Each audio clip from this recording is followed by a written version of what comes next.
You sir. Thank you so much everyone for being here. आप सबका बहुत बहुत शुक्रिया जी। इस मीटिंग को शुरू करने से पहले मैं एक बात आप लोगों के साथ बिल्कुल क्लियर क्लियर शब्दों में करना चाहूंगा, क्योंकि अधिकतर जो ज्यादातर लोग मुझे आके पर्सनली मिलते हैं उनका एक ही कहना होता है, सर प्रोजेक्ट भी अच्छा है, सारी चीजें अच्छी हैं, मैनेजमेंट भी सही है, लेकिन हमारे कुछ कंफ्यूजन्स हैं या कॉन्फ्लिक्ट्स हैं हमारे सीनियर्स के साथ, जिनकी वजह से काफी सारी चीजें जो हैं डिस्टर्ब हो जाती हैं। जूनियर के सीनियर के साथ, सीनियर के जूनियर के साथ कोई ना कोई कॉन्फ्लिक्ट है, जिसकी वजह से वो काम नहीं कर पाया या जिसकी वजह से उसमें कोई समस्या आ गई। बट एट द एंड उसकी जो रिस्पॉन्सिबिलिटी है वो कंपनी एंड पे चले जाती है। बट मैं आप लोगों को सबको यही कहना चाहूंगा, जैसे हमने मीटिंग शुरू किया तो कुछ लोगों ने कुछ भी मतलब मीटिंग को डिस्टर्ब करने का कोशिश किया। Doesn't matter. मैटर ही इसकी वो लोग क्यों परेशान है, उनका ऐसी क्या समस्या है कि वो मीटिंग को परेशान करने की कोशिश कर रहे हैं। क्या वो जेलस कर रहे हैं? क्या उनके साथ कोई ऐसा एपिसोड हुआ है? क्या उनके सीनियर्स ने उनके साथ कुछ ऐसा किया है, या उनके साथ कुछ ना कुछ मिस कमिटमेंट हुआ है जो कि कंपनी बिहाफ के ऊपर नहीं है लेकिन किसी ने इंडिविजुअल कोई कमिटमेंट किया है? So my request is all for you कि अगर कोई भी इस तरह का आदमी कोई बात सुन रहा है और अगर वो सही में डिस्टर्ब है, तो वो हमारी कोर टीम या कोर मैनेजमेंट, और कोई भी कोर टीम और कोई भी कोर मैनेजमेंट, ये नहीं कि आप अपनी कोर टीम या अपनी कोर मैनेजमेंट में, नो, आप पूरी कंपनी की किसी भी कोर टीम और किसी भी कोर मैनेजमेंट तक अपनी बात पहुंचाओ और सीधा मैसेज लगाओ कि सर हैप्पी सर से हमारी बात करवा दो। मैं डायरेक्टली उस चीज को डील करूंगा और उसकी कोई भी समस्या होगी मैं डायरेक्टली उस चीज को खत्म करने की कोशिश करूंगा। बट द पॉइंट इज कि ये सब आके करना, मीटिंग डिस्टर्ब करना, क्योंकि आपके पास इंफॉर्मेशन नहीं है, आपके पास प्रॉपर चीजें नहीं है, आपको पता ही नहीं है प्रोजेक्ट के अंदर क्या है। और कई बार तो ऐसा होता है कि बहुत से लोग मुझे मिलते हैं तो वो कहता है सर माय गुडनेस ये सब कुछ चल रहा है प्रोजेक्ट के अंदर, हमें तो लगता है ये कुछ भी नहीं था। तो लैक ऑफ कम्युनिकेशन ना एक बहुत बड़ी मिसअंडरस्टैंडिंग को जन्म देता है, बहुत बड़ी मिसअंडरस्टैंडिंग को जन्म देता है। जिन लोगों की मीटिंग्स, एक बात आप याद रखना, ये बड़ी प्रैक्टिकल बात कर रहा हूं, बहुत लोग आज इस बात को सुन रहे हैं, क्योंकि बेशक यहाँ पे आपको 1000 पर्सन दिख रहे हैं लेकिन 100+ वेन्यूज हैं, और 100+ वेन्यू में अगर 100 ही लोग बैठे हैं तो 10,000 लोग वो भी हैं। लेकिन ये अप्रोक्स 30,000 लोगों का एक एस्टिमेटेड जो वेन्यू मीटिंग्स है, कि आज 30,000 जो के करीब जो लोग हैं वो बात सुन रहे हैं, और ये बात डायरेक्ट आप तक पहुंच रही है, विद इंटेंशन पहुंच रही है, विद रिस्पॉन्सिबिलिटी आप तक सीधी सीधी बात पहुंच रही है। सो द पॉइंट इज कि मिसअंडरस्टैंडिंग यानी कि मिसकम्युनिकेशन जो है एक बहुत बड़ी मिसअंडरस्टैंडिंग को जन्म देता है। सो अगर आप चेक करें, जिन टीमों के अंदर लगातार एलडीपी होती है, लगातार इवेंट्स होते हैं, लगातार कम्युनिकेशन बनता है, इनकी काउंसलिंग होती है, वो टीमें लगातार प्रोजेक्ट में ग्रो करती जा रही हैं। और जिन भी टीम के अंदर, जिस भी टीम के अंदर ये सारी चीजें नहीं हो रही हैं, वो एक शिकार बन रहे हैं जिनके पास इंफॉर्मेशन नहीं पहुंचती और नॉलेज नहीं पहुंचती। सबसे पहली चीज, अपने ट्रस्टीज, अपनी कोटिंग, अपनी मैनेजमेंट से सबसे पहले रिस्पॉन्सिबल तौर पे उनसे बात करें कि हमें हमारी मीटिंग, हमारा वेन्यू मीटिंग, हमारा ट्रेनिंग प्रोग्राम और हमारी काउंसलिंग, ये हमें रेगुलर बेसिस के ऊपर चाहिए। ये बैठ के उनके साथ डिजाइन करें। आप देखें प्रोजेक्ट में जो भी ग्रुप आज सबसे ज्यादा ग्रो कर रहा है, उसके ग्रो करने की वजह होगी, अगर आप चेक करेंगे सबसे ज्यादा एलडीपीज वो करता होगा, सबसे ज्यादा ईपीज उस ग्रुप की होगी, सबसे ज्यादा वेन्यू मीटिंग उसकी होगी। तो वो प्रोजेक्ट भी ग्रो कर रहा है या प्रोजेक्ट के साथ वो टीम भी ग्रो कर रही है, तो उसमें कोई समस्या नहीं होगी, उसमें कोई भी चैलेंज नहीं आ रहा होगा। और अगर आ भी रहा होगा या कोई प्रॉब्लम भी होगी, वो इमीडिएट रिजॉल्व कर रहे होंगे। क्यों? क्योंकि जिसको प्रॉब्लम है वो उससे डायरेक्ट कम्युनिकेशन करके प्रॉब्लम ही खत्म कर देते हैं। इससे पहले कम्युनिकेशन ना हो और जिसके साथ कोई प्रॉब्लम है वो नासूर बन जाए और कल को वो यहाँ आकर कोई ऐसी एक्टिविटी करे, तो इसके लिए फिर प्रोजेक्ट रिस्पॉन्सिबल तो नहीं होता, लेकिन झेलना लास्ट में आके प्रोजेक्ट को बढ़ता है। सो डियर फ्रेंड्स, अगर आप प्रोजेक्ट के साथ हैं तो अपना कम्युनिकेशन वैलिड करें, कम्युनिकेशन स्ट्रॉन्ग करें, अपनी ईपीज, एलडीपीज और काउंसलिंग मीटिंग सबसे ज्यादा करें। काउंसलिंग मीटिंग का मतलब होता है आमने सामने बैठ के हर एक चीज के ऊपर डिस्कशन करना। काउंसलिंग सबसे ज्यादा जरूरी है। काउंसलिंग ना होने की वजह से बहुत सारी समस्याओं का जन्म हो जाता है। So please it's my responsibility to communicate कि आप लोगों को मैं ये चीजें बताऊं। दूसरी चीज, ये सेम मीटिंग आज इटैलिक लैंग्वेज में अमनप्रीत सिंह जी ले रहे हैं और इंग्लिश में ये सेम मीटिंग हमारे ट्रेनर गीतांजलि जी ले रहे हैं। तो miss Geetanjali ji and Amanpreet ji italic में, और ये सेम मीटिंग जो कम्युनिकेट हो रही है इटैलिक लैंग्वेज में भी हो रही है, और ये मीटिंग सेम जो है इंग्लिश के अंदर भी है और हिंदी के अंदर मैं कम्युनिकेशन कर रहा हूँ, बिकॉज द मेच्योरिटी जो मेजोरिटी है वो हिंदी की ज्यादा है, तो इसलिए मैं फिर ये हिंदी में कम्युनिकेट कर रहा हूँ आप लोगों के साथ। और मैं देख पा रहा हूँ कि बहुत ही जबरदस्त तरीके से हर जगह पे हर इवेंट जो है फुल ऑन पैक है। So it's very nice thing. So dear friends, चलिए आइए सीधा मुद्दे के ऊपर और बात करते हैं, जिसका हमें बेसब्री से इंतजार था, जिनको लगता था कि ये प्रोजेक्ट बस इतना सा ही सिमट के रह गया है और अब इसके आगे कुछ भी नहीं है। तो इसके आगे की बारे में बात करते हैं और दिखाते हैं कि इसके आगे क्या है। और ये प्रोजेक्ट जो एक सिंपल एक छोटे से शहर से शुरू हुआ था और आज वर्ल्ड पे कैसे राज करेगा, और कैसे आप लोग उस चीज का गवाह बनेंगे और कैसे आप लोग उसको एंजॉय और एंटरटेन करेंगे, आइए जानते हैं कि हमारे जहन में क्या वर्कआउट किया गया है, क्या प्रेजेंटेशन डिजाइन की गई है, क्या चीजें बनाई गई हैं। आइए डियर फ्रेंड्स ज्वाइन करते हैं। तो आज हमारा सबसे बड़ा टॉपिक है जिसके अंदर हमने ICU plan and GTM strategy के ऊपर हम बात करेंगे, यानी कि आईसीयू की प्लानिंग क्या है, स्ट्रेटेजी क्या है। और इतने से प्रेजेंटेशन नहीं है, इसी के अंदर बहुत सारी चीजों को मैं कम्युनिकेशन जो है मैं लेकर आऊंगा, सारी तस्वीर आज आप लोगों को पता चलेगी। और दूसरी चीज, सितंबर के अंदर हम दुबई के अंदर एक इवेंट करने जा रहे हैं, जिसका ऑलरेडी जो है बोनांजा चल रहा है। डेट जो है वो भी मैं आपको बता दूंगा। इटली के अंदर भी हम इवेंट करने जा रहे हैं और उसकी भी डेट मैं आपके साथ मीटिंग में शेयर करूंगा। So let's start dear friends कि क्या प्लानिंग है और कैसे करके अब हम चल रहे हैं। सबसे पहले एम फैब का मतलब क्या है? एम फैब का मतलब है मेटा फाइनेंस एलिमेंट वर्स, यानी कि मेटा यानी कि मेटावर्स की बात है, फाइनेंस यानी कि फाइनेंशियल टर्म्स यानी कि जितना भी फाइनेंशियल सिस्टम, एलिमेंट्स यानी कि उसके अंश, एंड द वर्स यानी कि दुनिया।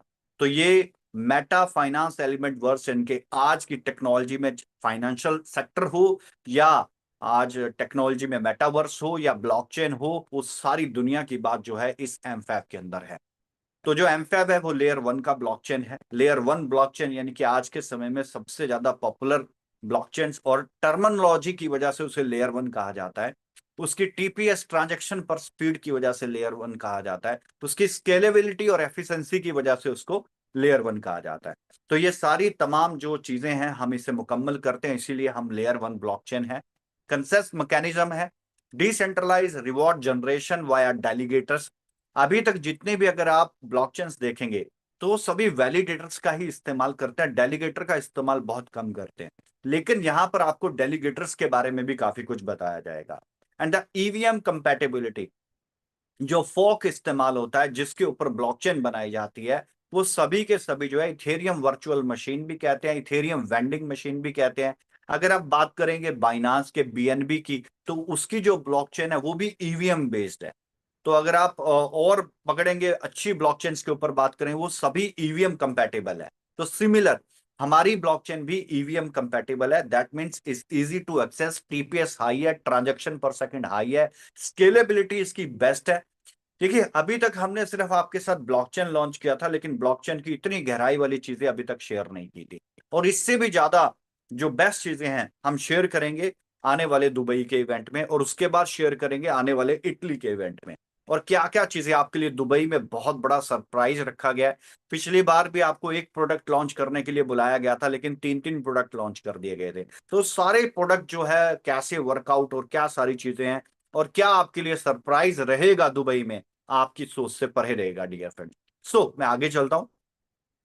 And our mission is develop and maintain advance layer blockchain. यानी कि ब्लॉकचेन तो देखो सभी के पास है, लेकिन हमारी ब्लॉकचेन एडवांस हो, मेंटेन हो। और जो सबसे बड़ी चीज है ब्लॉकचेन के अंदर, कि ब्लॉकचेन में हम और जो ब्लॉकचेन मार्केट के अंदर है, चाहे वो थेरियम आ जाता है, चाहे वो बाइनांस आ जाता है, चाहे वो पॉलीगन मैटिक आ जाता है, हम उन सब से किस तरह से दूर, मतलब किस तरह से अलग हैं, हमारे उसके बीच में क्या दूरी है, क्या उसके बीच में डिफरेंसेस हैं, और कैसे हम उन सबसे बेस्ट हैं। ये सारी चीजें जो है अब आपको आगे चल के प्रेजेंटेशन के अंदर स्टेप बाय स्टेप पता चल जाएगी। प्रॉब्लम स्टेटमेंट आज के समय में ब्लॉकचेन के ऊपर हाई ट्रांजैक्शन फीस। आज सबसे पुरानी ब्लॉकचेन बेशक जो है इथेरियम की है, मगर एक ट्रांजैक्शन करने पे, छोटी ट्रांजैक्शन करने पे भी अगर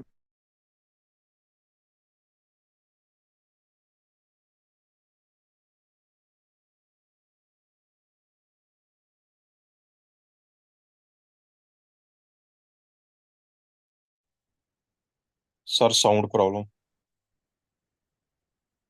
तो sound problem.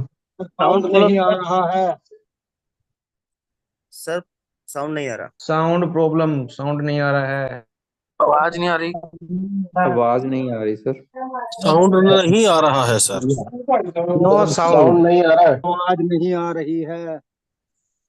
No sound. No sound. आवाज नहीं आ रही, आवाज बिल्कुल भी। म्यूट करो सर। नो जी साउंड। जी जी जी जी जी, आपकी आवाज पहुंच गई, आपकी मेरे तक और मेरी अब आप तक भी पहुंच जाएगी। और टेक्नोलॉजी है और इसमें काफी सारी प्रॉब्लम चल रही है मुझे लगता है। सो प्लीज कोई भी होस्ट, जिन जिनको को होस्ट बनाया गया है, अब वो कोई डिस्टरबेंस ना करें, किसी को अलाउ ना करें मीटिंग के अंदर और कुछ ना करें, जस्ट कूल होके मीटिंग को सुने, क्योंकि बाय मिस्टेक किसी को होस्ट से मेरा म्यूट का बटन दब गया। सो आगे प्लीज, आवाज आ रही है सर आपको। बढ़िया आवाज आएगी सर, अब डोंट वरी। चलिए हम अपनी Sir, कंटिन्यू करते हैं we have a very good trial for Italian and English. Gitanjali is doing well, and as well as the Spanish.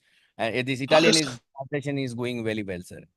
चलिए, थैंक यू सो मच जी। सर तो मैं मुझे विषय की बात इटालियन में नहीं सुन पा रहा, मैं कैसे करूं? वो स्पेनिश वाला सिलेक्ट कीजिए, उसमें इटालियन है। Okay thank you. और मेरी एक रिक्वेस्ट और है कि सिर्फ चेक करने के लिए मत सुनना कि इटैलिक कैसी लैंग्वेज है, प्रेजेंटेशन मिस हो जाएगी। तो प्रेजेंटेशन मिस नहीं करना है, प्रेजेंटेशन भी हम लोगों को सुनना है कि प्रेजेंटेशन क्या है, राइट। चलिए आगे बात करते हैं। सो मिशन और विजन के ऊपर मैं बात कर रहा था कि किस तरीके से मार्केट के अंदर ऑलरेडी इथेरियम देखो एक ब्लॉकचेन है, सबसे पुरानी ब्लॉकचेन है, मगर एक छोटी सी ट्रांजेक्शन भी करते हैं $20 की भी, तो भी उसमें $5 डिडक्ट हो जाता है, बिटकॉइन में इससे भी ज्यादा हो जाता है। सो यहाँ पर कई सारी ब्लॉकचेन्स ने इसका सोल्यूशन किया। तो चैलेंजेस हैं, लेकिन हम उन सब से फिर भी बेस्ट कैसे बनेंगे, क्या हमारा मैकेनिज्म है, हम इन्हीं सारी चीजों के ऊपर चर्चा कर रहे थे कि हमारा क्या मैकेनिज्म होगा। हाई ट्रांजैक्शन फीस एक बहुत बड़ा चैलेंज रहता है, energy efficiency and concept mechanism, POW, POS and proof of work and proof of stake. तो ये सारी, वैसे तो हर ब्लॉकचेन की ये बेसिक सी चीजें हैं, but the high transaction fees जो है एक चैलेंज रहता है, जो कि हमारा बिल्कुल बिल्कुल, जब मैं आपके साथ नेक्स्ट स्टेप्स पे शेयर करूंगा हमारी ट्रांजैक्शन फीस क्या है, सो आपको समझ में आ जाएगा कि ट्रांजैक्शन फीस को हमने किस तरीके से सॉल्यूशंस में कन्वर्ट किया है, राइट। सो एमफैब ब्लॉकचेन, हाई स्केलेबिलिटी और लो फीस। स्केलेबिलिटी एक बहुत इंपॉर्टेंट चीज होती है लेयर वन सॉल्यूशंस के अंदर। तो हमारी जो ब्लॉकचेन है ट्रेडिशनल ब्लॉकचेन से एडवांस है, लेयर वन है, और सबसे बड़ी चीज लो फीस है, एनर्जी एफिशिएंट, एडवांस सिक्योरिटी। जाहिर सी बात है कि लेयर वन की blockchain है, लेयर वन की ब्लॉकचेन है, तो सिक्योरिटी का तो सबसे पहले ध्यान रखा जाएगा।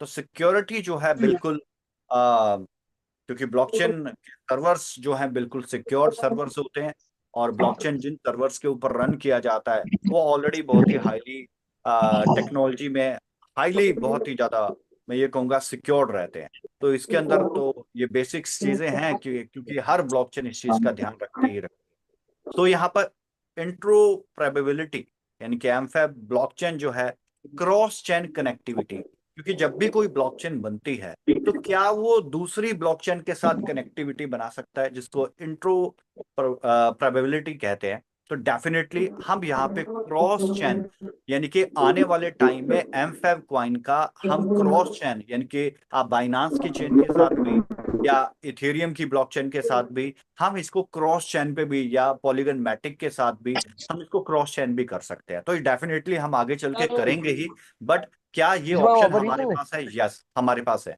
भूषण जी जो भी है म्यूट कर दें, अदरवाइज आउट कर दें मीटिंग में से। And the ecosystem expansion, MFAB actively expand its ecosystem. Sir unmute कर दीजिए।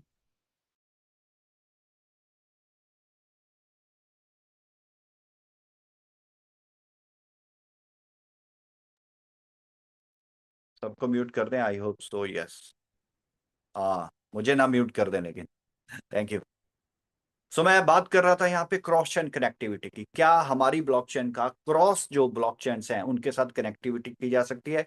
यस, बाइनांस के साथ भी की जा सकती है, इथेरियम के साथ भी की जा सकती है, पॉलीगन मैटिक के साथ भी की जा सकती है। एंड डेफिनेटली हम आगे चल के ये सब करेंगे, डेफिनेटली करेंगे, क्योंकि अगर हम क्रॉस चेन करेंगे तो डेफिनेटली यूजर्स, उनके जो यूजर्स है वो भी हमारे पास आ पाएंगे और हमारे यूजर्स भी उधर जा पाएंगे। तो कहीं ना कहीं पे क्रॉस चेन होना बहुत ज्यादा अच्छा भी रहेगा।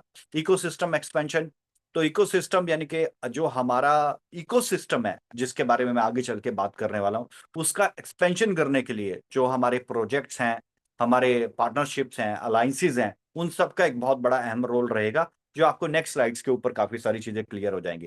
डेवलपर अडॉप्शंस, यानी कि अगर किसी को हमारे यहाँ पर अगर आना है तो क्या हमारी, जिस तरीके से किसी भी ब्लॉकचेन्स के ऊपर जाते हैं, दे विल प्रोवाइड, वो अपनी एपीआईज प्रोवाइड करते हैं।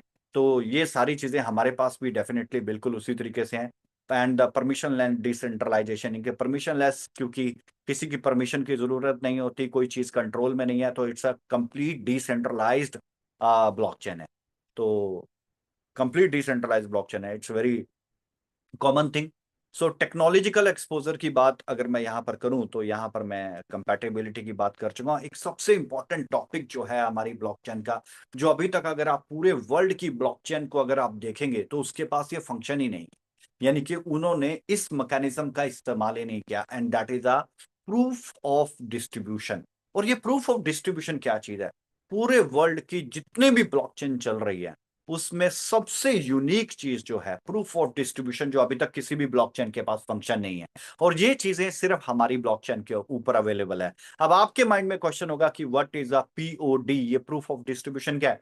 शब्द बिल्कुल जाना पहचाना सा लग रहा है, लेकिन इसका मीनिंग जो है वो बहुत ही जबरदस्त तरीके से आपको मैं आगे चल के एक्सप्लेन करने वाला हूं। सो आप समझ सकते हैं कि आगे चल के टॉपिक्स बहुत ही अच्छे से आपको समझ में आएंगे।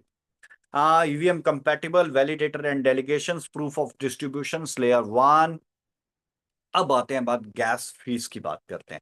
तो जो हमारा प्रोजेक्ट है इसकी जो गैस फीस है पर ट्रांजैक्शन की, जो गैस फीस है दैट इज 0.04 सेंट है, यानी कि 4 सेंट लगती है, मात्र 4 सेंट। और स्पीड ऑफ ट्रांजैक्शन, जिनके इसको टीपीएस कहते हैं, आप बाइनांस की चेक कर लें, आप पॉलीगन मैटिक की चेक कर लें, आप ट्रोन की चेक कर लें, आप इथेरियम की चेक कर लें, तो सबसे ज्यादा जो रहती है वो लेयर 1 की रहती है, that is a 500 transaction per second. Block का जो साइज है वो 5 सेकंड के अंदर फिल होता है। तो जो हमारी गैस फीस है वो 4 सेंट, जिनके 0.04 सेंट्स के अंदर लगती है पर transaction, and the transaction fees is 500 TPS, जो अभी तक सिर्फ इतनी है, इससे आगे अभी तक किसी ब्लॉकचेन में है नहीं। And the block size is 5 second. और अगर मैं कंपिटिटर्स के साथ अगर मैं एनालाइज करूं कि क्या ब्लॉकचेन की जो ये हमारी 4 सेंट है, तो क्या ये कम है या ज्यादा है, तो सबसे अगर आप बेस मेन नेट की देखें तो $1.51 है, पॉलीगन मैटिक की 19 सेंट है, बीएनबी मेन नेट की 4.27 है, आर्बिट्रम 1 की अगर मैं बात करूं 0.68 है, ओपी मेन नेट ये हमारे करीब आता है 0.49 है, 49, यानी कि फिर भी ये आधा सेंट है, यानी कि आधा डॉलर है, लेकिन हम तो सिर्फ 4 सेंट है।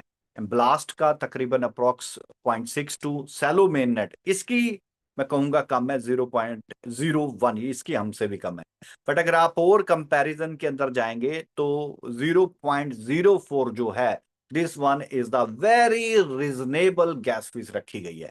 तो इसका मतलब ये भी है कि हमारी ब्लॉकचेन्स की तरफ और यूजर्स अट्रैक्ट होंगे, इसमें ट्रांजैक्शंस करेंगे, तो उनको ज्यादा फीस नहीं कि एवरेज फीस देने पड़ेगी, दैट इज 0.04%। सो अगर कंपटीटर का एनालाइजेशन देखेंगे तो that gas fees is very reasonable gas fees है, ना तो बहुत अधिक कहूंगा ना ही बहुत कम कहूंगा। अधिक में तो आपको पता है, अगर मैं इथेरियम का भी, क्योंकि मैंने इथेरियम नहीं लिखा, इथेरियम है, but some time Ethereum main net की जो है $38 तक ट्रांजेक्शन फीस चले जाती है, एंड द एवरेज ट्रांजेक्शन पर सेकंड जो है 13.35 है। तो एम फैब को अगर आप देखेंगे तो 500 ट्रांजेक्शन पर सेकंड जा रहा है, एंड द 0.04 सिर्फ और सिर्फ यानी कि 4 सेंट इसकी फीस है। So it's a very nice, यानी कि बहुत ही अच्छी कंपैटिबिलिटी है अकॉर्डिंग टू मार्केट। और अब समझते हैं पीओडी क्या, बड़े ध्यान से समझना पीओडी क्या है। Proof of distribution, right? 4:3:3 इनके 4 इसको 4:3:3 आप इसको कुछ भी कह सकते हैं 4:3:3 सो 4:3:3 है क्या? अभी तक वर्ल्ड की किसी भी ब्लॉकचेन के अंदर इस प्रूफ ऑफ डिस्ट्रीब्यूशन का इस्तेमाल नहीं किया गया। अब आप देखिए मैक्सिमम लोग ब्लॉकचेन पे जाके एक ब्लॉकचेन में जाके कई लाखों क्वाइन टोकन्स जनरेट किए जाते हैं, टोकन बनाए जाते हैं। कंपैटिबिलिटी जैसे हमारे पास भी पहले एलपीएनटी टोकन, तो टोकन बनाए जाते हैं। तो जिस ब्लॉकचेन के ऊपर टोकन बनता है उस टोकन में जितनी भी ट्रांजैक्शंस होती हैं, तो जो ऑनर होता है टोकन का उसको उस ट्रांजैक्शन चार्जेस में से कुछ भी नहीं मिलता, लेकिन वो फिर भी अपना टोकन बनाना होता है तो वो ब्लॉकचेन पे जाता है और जितनी भी उसकी फीस होती है वो फीस पे करता है। जितनी उसमें ट्रांजैक्शन होती है ट्रांजैक्शन चार्जेस, जो मेन नेटिव, अगर आपने इथेरियम की ब्लॉकचेन यूज की तो इथेरियम की ब्लॉकचेन के ऊपर जो फीस कटेगी आपके टोकन की वो इथेरियम में कटेगी और वो आप ही को देने पड़ेगी, यानी कि ट्रांजैक्शन चार्जेस जो है कस्टमर्स पे करता है। So that's the point is कि आज दिन तक जो ओनर है उस टोकन का उसको ट्रांजैक्शन फीस में से कुछ भी नहीं मिलता। अभी तक वर्ल्ड में जितनी भी ब्लॉकचेन है, टॉप 100 उठा लो या टॉप 1000 उठा लो, जितनी भी ब्लॉकचेन है उठा के देख लो, किसी भी ब्लॉकचेन के अंदर की जो टोकन क्रिएटर होते हैं, टोकन के ओनर्स होते हैं या स्मार्ट कॉन्ट्रैक्ट के ओनरशिप होते हैं, उनको ट्रांजैक्शन फीस हमेशा पे करने पड़ती है, उनके यूजर्स को ट्रांजैक्शन फीस पे करने पड़ती है। बट उस ट्रांजैक्शन फीस में से उस कॉन्ट्रैक्ट ओनर को या उस टोकन के ओनर को कुछ भी नहीं मिलता।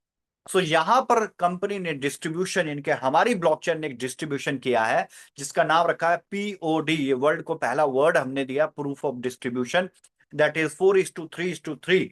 इनके 4% जब भी कोई हमारे यहां पर आके टोकन क्रिएट करेगा और जब भी वो कोई ट्रांजेक्शन करेगा तो उसका 40% जो है वो हमारी ब्लॉकचेन को जाएगा, 30% जो है वैलिडेटर को जाएगा, जो भी वैलिडेट करेगा ट्रांजैक्शन को, एंड 30% जो होगा उस ट्रांजैक्शन का उस टोकन के ओनर को जाएगा। तो यू कैन अंडरस्टैंड कि अगर किसी की अगर ट्रांजैक्शन फीस $1,00,000 बनती है तो $30,000 उस टोकन के ओनर को ट्रांजैक्शन फीस में से मिलेगा। तो यू कैन अंडरस्टैंड कि ट्रांजैक्शन फीस, अगर किसी का वॉल्यूम बहुत अच्छा है और उसकी बहुत ज्यादा ट्रांजैक्शंस होती हैं तो उसको ज्यादा ट्रांजैक्शन करने से सिर्फ वॉल्यूम ही नजर आता है लेकिन प्रॉफिट कुछ नजर नहीं आता। लेकिन अगर 30% उसको ट्रांजैक्शन फीस में से मिलेगा तो आप समझ सकते हैं कितना बड़ा प्रॉफिटेबिलिटी जनरेट होगा। जो लोग क्रिप्टो की दुनिया के हैं, जो इस चीज को अंडरस्टैंड करेंगे वो अपने आप में हैरान हो जाएंगे, क्योंकि अभी तक की वर्ल्ड की टॉप 100 ब्लॉकचेन्स के अंदर भी पीओडी का सिस्टम नहीं है, प्रूफ ऑफ डिस्ट्रीब्यूशन का सिस्टम नहीं है। बट ये पहली बार वर्ल्ड को हमने इंट्रोड्यूस किया है। 4:3:3 इनके 40% एमफैब ब्लॉकचेन का होगा, 30% वैलिडेटर का होगा एंड द 30% टोकन ओनर्स का होगा। ईयरली रिवॉर्ड्स 8% है एंड द एक्टिव यूजर्स जो हैं, इसकी वजह से हम 20 मिलियन का है जो हमारा टारगेट है नेक्स्ट 2 ईयर का, अप्रोक्स 20 मिलियन को हम क्रॉस करेंगे। ये कैसे क्रॉस करेंगे, एक हमेशा आपके मन में सवाल होगा, ये कैसे होगा? देखो, क्या होगा और कैसे होगा, इसके बीच की चीज को अंडरस्टैंड करना है। तो क्या होगा ये भी जवाब मिलेगा और कैसे होगा वो भी जवाब मिलेगा, और ये जो इसके बीच का गैप है मैं वही आपके साथ फिल करने लगा। सो प्रूफ ऑफ डिस्ट्रीब्यूशन अभी तक वर्ल्ड का सबसे बेस्ट मैं कहूंगा प्रोटोकॉल इस एमफैब ब्लॉकचेन के अंदर है, जिसके अंदर टोकन ओनर्स को 30% जो उसकी ट्रांजैक्शन फीस होती है उसकी ट्रांजैक्शन फीस का मिलता है। सो ये अपने आप में एक बेस्ट चीज होगी। So introduction to mFab coin powering the complete ecosystem। तो अगर मैं कंप्लीट इकोसिस्टम की बात करूं जो mFab coin के इर्द गिर्द घूमता है, जिसमें mFab ब्लॉकचेन है, फिनजाई ट्रेड है, इसके ऊपर भी mFab coin के साथ ही लेना देना होगा, यानी कि ट्रांजैक्शन टोटल mFab coin से होगी। मेटा सोइलवर्स है, इसके ऊपर भी सारी ट्रांजैक्शन अब हम अब क्योंकि mFab आ गया है तो आफ्टर एक्सचेंज की लिस्टिंग के बाद सारी ट्रांजैक्शन इसी पे होगी। एनएफटी मार्केट प्लेस है, फिनजाई एक्स यानी कि फिनजाई एक्सचेंज, फिनजाई गेम।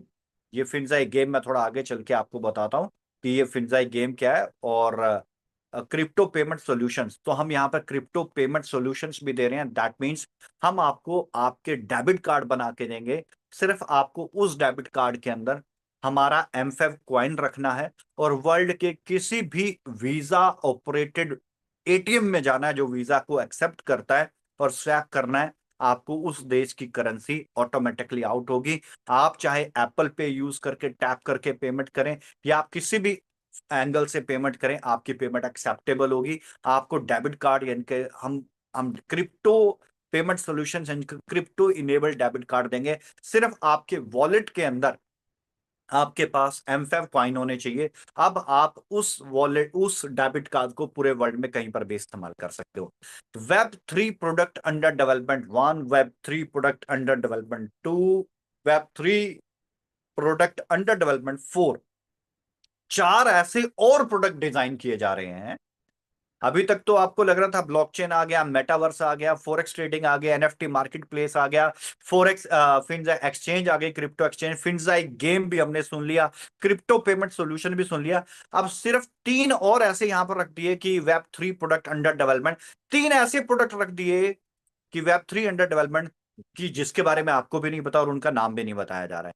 तो बहुत सारे सरप्राइजेस हैं। सिर्फ आप ये ना मत सोचना कि हम 7 या 8 प्रोडक्ट बना के बैठेंगे। हमें वर्ल्ड का सबसे बड़ा फाइनेंशियल इकोसिस्टम बनाना है। हाँ, जब उसको बनाया जाता है तो रोड़े बहुत आते हैं, अटकलें बहुत आती हैं, हर्डल बहुत आते हैं। अपने ही लोग, जैसे पहले कोई ड्रामा कर रहा था ना, अपने ही लोग काफी सारी चीजें अटकाने की कोशिश करते हैं। बट हमारा फोकस, हमारा विजन हमारा बिल्कुल क्लियर है, हमें करना क्या है।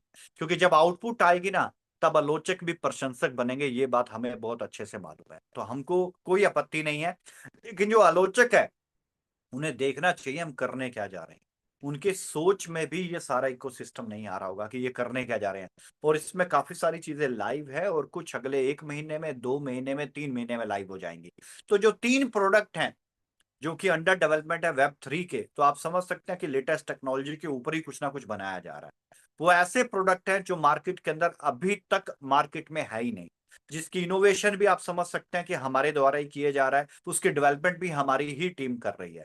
और जब वो चीजें बन के मार्केट के अंदर आएगी तो एक बहुत बड़ा रेवोल्यूशन क्रिएट करेगी और बहुत सारे लोगों को बहुत सारी चीजों के जवाब मिलेंगे, जो सिर्फ और सिर्फ अभी तक हमारे पास ही वो प्रोडक्ट है जो अंडर डेवलपमेंट है। और बड़ी जल्दी आप लोगों तक वो प्रोडक्ट पहुंचेंगे क्योंकि वो डेवलपमेंट जैसे ही कंप्लीट हो जाएगी। तो मैं आगे चलता हूँ। ये तो इंट्रोडक्शन टू एमफेव क्वाइन की एमफेव क्वाइन कहाँ कहाँ पे सर्कुलेशन होगा। तो इससे आपको ये समझ में आएगा कि 20 मिलियन की कम्युनिटी बन सकती है कि नहीं बन सकती है। फिन्जाई गेम है, फिन्जाई एक्सचेंज है, एनएफटी मार्केट प्लेस है, मेटा सोल्यूवर्स है, एमफेव की ब्लॉकचेन है, उसके बाद फॉरेक्स ट्रेडिंग है, क्रिप्टो पेमेंट सोल्यूशंस है। अगर आपके वॉलेट में एमफेव क्वाइन है और उधर से आप डेबिट कार्ड इस्तेमाल कर सकते हो, कितना बड़ा सोल्यूशन होता है पूरे वर्ल्ड वाइड। तो जो हमारे चाहे इटली में क्लाइंट रहते हैं, पोलैंड में है, पोलैंड में है, जर्मनी में है, कनाडा में, यूके में, यूएस के अंदर है, इंडिया के अंदर है, दुबई के अंदर है और गल्फ में है या एशिया के अंदर है, सिंगापुर के अंदर है, हाँ, सबके सबके लिए बहुत बेस्ट सोल्यूशन हो जाएगा। तो ये बेस्ट सोल्यूशन हम बड़ी जल्दी आपको प्रोवाइड करने वाले हैं। बहुत सारे सरप्राइज आपके लिए दुबई के इवेंट के अंदर भी हैं। सो आप सबका वेलकम भी है। आइए टोकनोमिक्स के ऊपर बात करते हैं। देखो आज मीटिंग थोड़ी हो सकती है लंबी हो जाए, बट अपना फोकस बना के रखना। टोकनोमिक्स, तो टोकनोमिक्स का मतलब क्या है कि जितनी टोटल सप्लाई है ना, उस सप्लाई को इन्होंने डिवाइड कैसे किया, बांटा कैसे है। तो एमफेव की टोटल जो सप्लाई है उसको हमने बांट कैसे दिया। देखो मैंने फर्स्ट, सेकंड, थर्ड नंबर लिखे हैं ताकि आप इसे ध्यान से देख सकें। फर्स्ट अगर मैं बात करूं पब्लिक सेल, आईसीओ, जो कि अभी रन है, जिसका सीड राउंड खत्म हो गया है। सो पब्लिक सेल का आईसीओ 30%, इनके 30% सप्लाई रखी थी। स्टेकिंग पूल में 10%। स्टेकिंग पूल एंड रिवॉर्ड्स, ये स्टेकिंग पूल्स एंड रिवॉर्ड क्या होते हैं कि आप जब आप मल्टीपल ब्लॉकचेन के ऊपर अपने क्वाइन को लिस्ट करते हैं तो वहां पर स्टेकिंग भी की जाती है, पूल में रिवॉर्ड्स भी दिए जाते हैं, यील्ड फार्मिंग भी दी जाती है, तो वो यील्ड भी दिया जाता है। तो उसके लिए भी एक सप्लाई रखी गई है, that is 10%। Team development advisers, तो जो टीम डेवलप कर रही है हमारे साथ, एडवाइजर्स हैं, तो इतना बड़ा प्रोजेक्ट डिजाइन कर रहे हैं तो डेफिनेटली उनकी उम्मीदें भी हमसे ज्यादा होंगी। तो उनके लिए भी 10% की हमने एक सप्लाई का एक प्रोविजन किया है। इकोसिस्टम डेवलपमेंट, इनके पूरा इकोसिस्टम, और इकोसिस्टम ये नीचे अगर इकोसिस्टम को मैं कर दूं तो ये तकरीबन 5 पार्ट्स में आ जाता है। ABCDE की तरफ ध्यान दें, नीचे वाले जो 5 कॉलम है, जिसमें मेटावर्स, देखो इकोसिस्टम डेवलपमेंट के लिए टोटल सप्लाई जो रखी गई है 4 करोड़ 10 लाख टोकन है, यानी कि तकरीबन 41% है।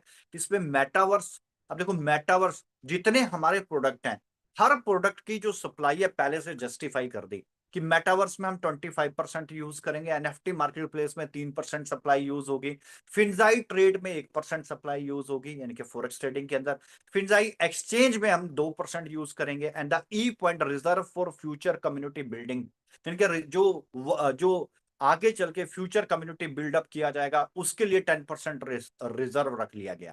तो कहने का मतलब ये है कि चौथा पॉइंट, अगर फोर्थ पॉइंट अगर आप टॉप पे देखते हैं तो इकोसिस्टम डेवलपमेंट के लिए 41% सप्लाई रखी गई है। और ये जो 41% की सप्लाई है, ये metaverse, NFT market place, Finza trade, आप इन सबके जो वॉलेट है ब्लॉकचेन के ऊपर देख पाएंगे। किसी भी ऐसा नहीं है कि मेटावर्स की सप्लाई एनएफटी मार्केट प्लेस में, इधर की सप्लाई फिंजा ट्रेड में, इधर की सप्लाई फिंजा एक्सचेंज में, या तो वो सेम प्रोजेक्ट में यूज होगी अदरवाइज वो वॉलेट में रहेगी। यानी कि अगर मेटावर्स की सप्लाई 25% है तो या तो वो इस्तेमाल ही मेटावर्स में यानी कि मेटासोल्वर्स में होगी, अदरवाइज नहीं हुई तो वो वॉलेट के अंदर वैसे ही रहेगी। यही प्रोटोकॉल हम लोगों ने डिजाइन कर रखा है। और इसके अंदर सबसे बड़ी चीज बर्निंग पॉइंट भी है कि ये जैसे ही सप्लाई यूज होगी तो 400 यानी कि 41% सप्लाई बर्न भी हो जाएगी। क्योंकि मेटावर्स में अगर आपने पार्सल खरीदा एग्जांपल के तौर पे, तो आपने एमफैफ देके पार्सल खरीदा, वो पार्सल खरीदने के आपने आपने एमफैफ खरीदने के लिए यूएसडीटी दिया या पेयर जो उसके साथ भी था एमफैफ, आपने वो मेजर करेंसी दी, आपने एमफैफ ले लिया, एमफैफ से आपने पार्सल खरीद दिया, पार्सल खरीदते ही एमफैफ वापस कंपनी के पास आ गया, कंपनी उसे इमीडिएट बर्न कर देगी। अगर एनएफटी मार्केट प्लेस में आपने एमफैप से एनएफटी खरीदी तो एमफैप जैसे ही कंपनी के पास पहुंचेगा कंपनी उसको बर्न कर देगी। फिंजा ट्रेड में भी सेम, फिंजा एक्सचेंज में भी सेम है। तो आपको एक बात समझनी होगी कि ये जो हमने 41% सप्लाई रखी है टोटल बर्न कर देंगे। सो यू कैन अंडरस्टैंड कि कोई प्रोजेक्ट अगर अपनी 41% सप्लाई बर्न करता है तो फिर वैल्यूएशन कैसे बढ़ेगा, क्वाइन का प्राइस कैसे बढ़ेगा, आपके दिमाग में ये भी बहुत सारी चीजें चल रही होंगी। आपको स्टेप बाय स्टेप सारी चीजों का आंसर मिलेगा। पेशेंस, काम होके आराम से सिर्फ प्रेजेंटेशन को सुने आप लोग। पांचवा पॉइंट है यहाँ पे, अगर टॉप पे देखेंगे, fifth, first, second, third, fourth, ecosystem development 41% मैंने शेयर कर दिया। फिफ्थ है मार्केटिंग एंड स्ट्रेटेजिक पार्टनरशिप 2%, क्योंकि जो भी हमारे साथ स्ट्रेटेजिक अलायंस है, मार्केटिंग कर रहे हैं, तो उनके लिए भी 2% की सप्लाई है। एयर ड्रॉप भी रखा गया है, तो एयर ड्रॉप भी करेंगे तो उसमें रैंडमली किसी को भी क्वाइन मिल सकते हैं। जो भी एयर ड्रॉप के अंदर पार्टिसिपेशन करेगा, जो भी उसके चैलेंजेस के अंदर इन्वॉल्व होगा, या जो भी एयर ड्रॉप का प्रोसीजर होगा उसमें जो भी इन्वॉल्व होगा, 1% सप्लाई उसे मिलेगी। फाउंडेशन के लिए 1% रखी गई है, इनके foundation founding members. Exchange market liquidity, exchange के लिए जो लिक्विडिटी है वो 2% है। रिसर्च एंड डेवलपमेंट के लिए जो है 1% रखा गया है, जो अभी करंट बेस पे चल रही है। एंड फ्यूचर डेवलपमेंट के लिए 2% सप्लाई रखी गई है। तो अब ये परसेंटेज में सप्लाई आ गई। अब हम इस सप्लाई को बात करते हैं कि कितनी कितनी सप्लाई यहाँ हमारी यहाँ पर है। पब्लिक सेल के लिए 300 मिलियन कॉइन है, स्टेकिंग रिवार्ड के लिए 100 मिलियन है, टीम डेवलपमेंट के लिए 100 मिलियन है, इकोसिस्टम डेवलपमेंट के लिए, क्योंकि हमारी टोटल सप्लाई कितनी है, 1 बिलियन की सप्लाई है, तो 1 बिलियन सप्लाई है हमारे पास।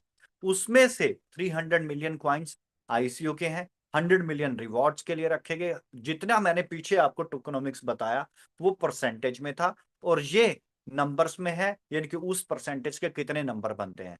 टीम डेवलपमेंट के लिए 100 मिलियन क्वाइन है, जहां जहां पर 1% था ना वहां पर भी 10 मिलियन क्वाइंस है। फिंजाई ट्रेड 10 मिलियन है, फिंजाई एक्सचेंज 20 मिलियन है, reserve for future 100 million coin, marketing and strategic partnership 20 million coin, air drop 1% था ना, एयर ड्रॉप एयर उसमें भी 10 मिलियन क्वाइन है। सो 1 करोड़ क्वाइन तो उसी के लिए है, यानी कि 1 करोड़ बहुत बड़ा मतलब नंबर्स होते हैं। 1 करोड़ यानी कि अगर आप समझे 10 मिलियन, हाँ। सो फाउंडेशन के लिए 10 मिलियन है, exchange market making and the liquidity, exchange पे मार्केट मेकिंग करना और लिक्विडिटी पहुंचाना, यानी कि उसके लिए 20 मिलियन है। रिसर्च के लिए यानी कि फ्यूचर जो करंट रिसर्च है उसके लिए 10 million, and the future development, क्योंकि हमने 3 प्रोडक्ट के बारे में बताया जो Web3 अंडर डेवलपमेंट है, that is also in our future developments के अंदर है, तो उनके लिए भी 20 मिलियन कॉइन्स रखे गए हैं। तो हर चीज की लिक्विडिटी को ध्यान में रखा गया है। हर प्रोजेक्ट के अंदर किस प्रोजेक्ट में कितना लिक्विडिटी होगा और वो कैसे बर्न होगा, कैसे बर्न होगा, ये सारी चीजें हमारी टोकनोमिक्स, क्योंकि टोकनोमिक्स जो है ये एक बहुत इंपॉर्टेंट चीज है। सो 1 बिलियन कॉइन्स है, आपको लगता होगा सप्लाई ज्यादा है, आप पॉलीगन मैट्रिक की सप्लाई चेक करेंगे तो आपको पता चलेगा कितनी ज्यादा है। सो ऐसे ही बहुत से ऐसे प्रोजेक्ट हैं जिनकी सप्लाई मिलियंस, इनके 10 बिलियन है, किसी की 2 बिलियन है, लेकिन वो यूटिलाइज कैसे करते हैं that is total depend on the tokenomics. अगर टोकनोमिक्स स्ट्रांग है तो डेफिनेटली प्राइस ग्रो करता है और बहुत सारी चीजें होती हैं और प्रोजेक्ट स्ट्रांग भी होता है। मैं आगे चलता हूं। सो अभी हमारा चल रहा है आईसीओ, तो face of initial coin offering ICO. तो आईसीओ यहां पर 4 राउंड है, इनके 4 चरण के अंदर आईसीओ दिया जा रहा है। सीड राउंड 45 मिलियन एमफेब क्वाइन थे जो 9 अगस्त को स्टार्ट हुआ, जो कि अब खत्म हो गया। दूसरा राउंड प्राइवेट राउंड जो कि 20 अगस्त को शुरू होगा, आने वाले 1-2 दिन के अंदर ही, कुछ ही समय में आपको प्राइवेट राउंड स्टार्ट मिलेगा। 80 मिलियन कॉइन इसके लिए रखे गए हैं। प्री सेल राउंड यानी कि तीसरा राउंड है, प्री सेल राउंड है इसका नाम, 165 मिलियन एमफेब कॉइन है इसके लिए। And the last round is public round जिसके लिए 10 मिलियन एमफेब है। तो इससे पहले किसी के पास कोई भी फिगर्स थे इसे अपडेट कर लें, these are the final presentation. Seed round में 45 मिलियन खत्म हो गए एंड द प्राइवेट राउंड में यानी कि 80 million and the price is, अगर मैं प्राइस की बात करूं यहां पर, तो जो हमारा सीड राउंड है वो 5 सेंट से स्टार्ट हुआ, प्राइवेट राउंड जो है वो 10 सेंट से है and the pre sale round जो है हमारा वो 20 सेंट पे होगा एंड पब्लिक राउंड जो है हमारा 5, 10, 15 and the public round is 20। यानी कि seed round 5 cent, private round 10 cent, pre sale round हमारा 15 सेंट यानी कि 15 and the public round is 40 cent होगा। सो डियर फ्रेंड्स, ये इसका प्राइस है। आपको किसी राउंड में टोकन मिल जाए ले लेना, सॉरी क्वाइन मिले ले लेना किसी राउंड में, ये मत सोचना फर्स्ट है, सेकंड है, थर्ड है, फोर्थ है, क्योंकि जब आगे चीजें देखोगे तो आगे चल के हो सकता है पछतावा हो, काश मैंने उस दिन 20 सेंट में ले लिया होता या जिस पे भी मिल रहा था ले लिया होता तो आज बहुत अच्छा होता। वो काश आश अगर मगर लेकिन वेकिन परंतु किंतु इनसे दूर ही रहना, क्योंकि ये पछतावा ही देंगे आपको। सो आगे चलते हैं। तो ये आईसीयू था। अब आईसीयू के अंदर एक कंडीशन है, उस कंडीशन को समझना बहुत ज्यादा जरूरी है, क्योंकि आपके माइंड में एक चीज जरूर होगी कि यार प्राइस कैसे इंक्रीज किया जाएगा, क्योंकि एक इन्वेस्टर को सिर्फ एक ही चीज से मतलब है, प्राइस कैसे इंक्रीज किया जाएगा, प्रॉफिटेबिलिटी कैसे जनरेट की जाएगी। और हमने अब हर चीज का बहुत ज्यादा रिसर्च एंड डेवलपमेंट करके इसका हमने बहुत अच्छे से सॉल्यूशन तैयार किया है। क्योंकि जो भी कंपनियां या जो भी प्रोजेक्ट आज से कई वर्ष पहले मार्केट के अंदर आई, उनके आईसीओ में बिकने वाले क्वाइंट्स ने उनको कभी खड़े नहीं होने दिया, बहुत ही रेयर है। बट कई कई प्रोजेक्ट्स ने आईसीओ के क्वाइंट्स के ऊपर इतनी जबरदस्त स्ट्रेटेजी बनाई जो आज भी मार्केट में बुलंदी के ऊपर है। तो जाहिर सी बात है, एक अच्छी स्ट्रेटेजी से प्रोजेक्ट में एक बहुत बड़ा रेवोल्यूशन क्रिएट किया जा सकता है। सो क्या हो सकता है रेवोल्यूशन, क्या है वो चीजें? सबसे पहली चीज, सीड राउंड को पहले 1 साल के लिए लॉक कर दिया गया है। सीड राउंड में जिसकी भी इन्वॉल्वमेंट होगी, जो भी बाय करेगा या जिसको भी मिले हैं, उसको 1 साल के लिए उसके कॉइन लॉक है। उसके बाद आफ्टर 1 ईयर, 1 साल के और बाद यानी कि दूसरा साल शुरू हो गया, तो जो हमारे alliances and partners and management है, दे विल डिसाइड कि अगले साल कितने कॉइन्स रिलीज करने हैं, कितने कॉइन रिलीज करने। ऐसा नहीं है एक्सचेंज आई जी और चलो जी सारे सेल करने चल पड़े, और सेल करने चल पड़े और जी प्राइस पहले तो एक्सचेंज पे आते पंप हो गया, और जैसे और एकदम वो daddy coin, everyone knows Andrew Tate, हाँ, उसने हल्का सा टच किया और वो सीधा आसमान को छू गया, और 1 लाख रुपए लगाने वाले ने 3 करोड़ रुपए कमा लिए उसने। और आज कहां पर वो खड़ा है डैडी क्वाइन, मतलब डैडी का बेटा भी नहीं बचा, दैट्स इट, इस कदर उसकी हालत हो गई कॉइन की। सो हमें ऐसा नहीं करना कि एकदम आसमान को छूना और उसका सीधा जमीन के अंदर जमीन दोष होना है, हमें ऐसा नहीं करना। हमें एक अच्छी बेस्ट स्ट्रेटेजी बनानी है, month wise, quarter wise, year wise growth करना है और वहां पे स्टेबिलिटी लेके आना। So dear friends, seed round के क्वाइन यूं मान के चलो कि 2 साल के लिए लॉक है। पहले साल पूरा लॉक है और अगले साल 1 साल कंप्लीट होने के बाद मैनेजमेंट एंड इन्वेस्टर्स का वोटिंग होगा, वोटिंग डिटरमाइन की जाएगी, वोटिंग के अंदर डिसाइड किया जाएगा कि वोटिंग किस परसेंटेज पे जा रही है। हो सकता है 2 साल के बाद वोटिंग में 50% बोल दिया जाए, या 50% को ज्यादा वोट मिल जाए, 40 को मिल जाए, 30 को मिल जाए, 20 को मिल जाए, 25 को मिल जाए। So there is a lots of option.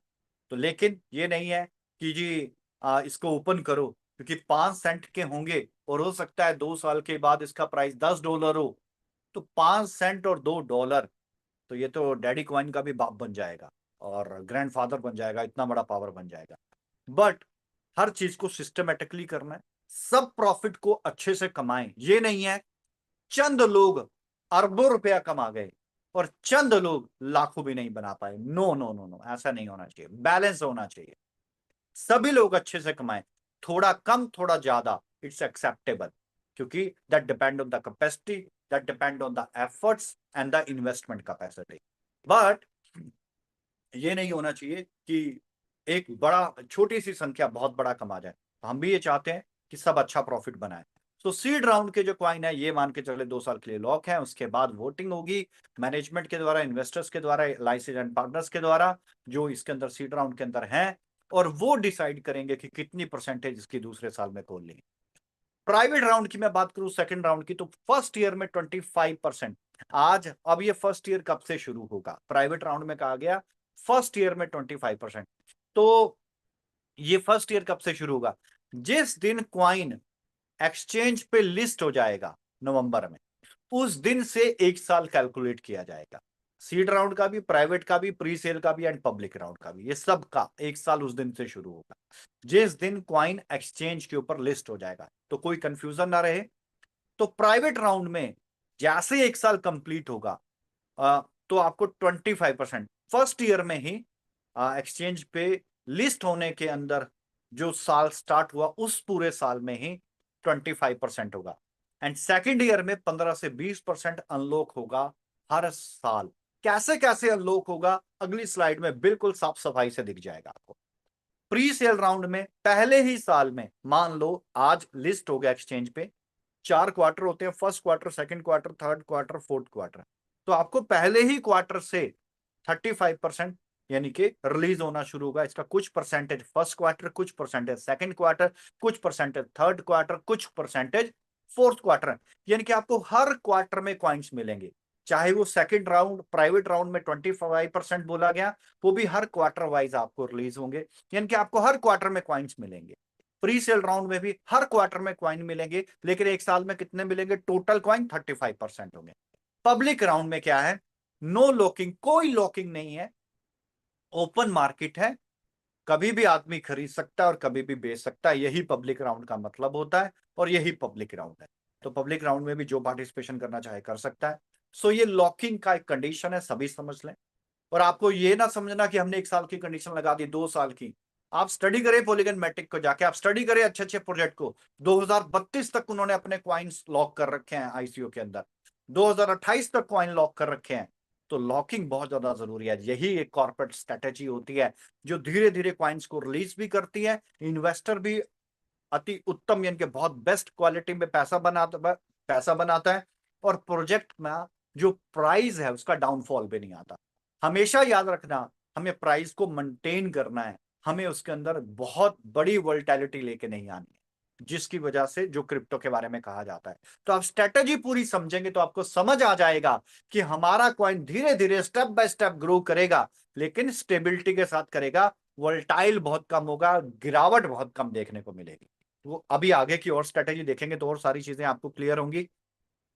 So ICO के अब यहां पर बताया गया कि जो आईसीओ का पहला राउंड था कैसे अनलॉक होगा, तो उसमें बिल्कुल क्लियर कर दिया गया कि ये तो पहला साल लॉक है, उसके 1 साल के बाद जो है वोटिंग होगी और उसी के साथ इन्वेस्टर्स फाउंडर्स वोटिंग करेंगे and then they will decide कि 2024 में लॉन्च हुआ है, 25 में पूरा लॉक है, 26 में फिर वोटिंग होगी और 26 में वोटिंग होने का पता चलेगा कितना परसेंट लॉक करना है, 27 में कितना अनलॉक करना है, सॉरी 26 में कितना अनलॉक करना है। मान लो 25% अनलॉक करना है, तो हर क्वार्टर में 25% को डिवाइड कर दिया जाएगा, बांट दिया जाएगा और वो आपको दे दिया जाएगा, 27 में भी, 2028 में भी, 2029 में भी।